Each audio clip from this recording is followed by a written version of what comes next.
Alors, ce qui est bien, c'est que les instruments, souvent, c'est assez bien fait. Vous avez un paramètre de volume vélocité qui est ici sur Simpler. Alors, on a de la chance, on est tombé sur un Simpler. Est-ce qu'on a ici? Ah, voilà. Je ne crois pas qu'on l'ait ici. Attends, je dis... si, le voilà, pardon, je dis une bêtise. Il est là. Donc, ça va être les deux instruments qu'on va retrouver le plus souvent dans Drum Rack. Donc, c'est pour ça que je prends le temps de vous montrer. Donc là, ça veut dire que mon instrument ne réagit pas complètement à la vélocité. À 100%, il réagit complètement.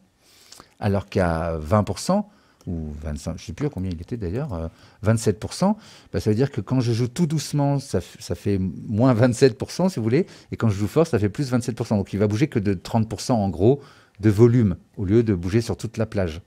Vous voyez l'idée? Donc ça, c'est plutôt pratique, parce que ça veut dire que même si sur mon kick, d'ailleurs c'est ce qu'on voyait là, hein, sur mon kick, j'avais mis la possibilité... J'étais là-dessus? Non, j'étais pas là, j'étais là. Et ben voilà, j'ai perdu le fil, j'étais là, je ne sais plus. Peut-être que qu'est-ce qui jouait? Ah ben on le voit, c'est celui-là. Oui, voilà, on le voit. Donc effectivement, sur mon kick, j'étais parti sur des déviations très très fortes. Sauf sur le premier coup, on est d'accord. Hein. Et ben, c'est pas un problème. Puisqu'effectivement, mon kick ne réagit que de 27%.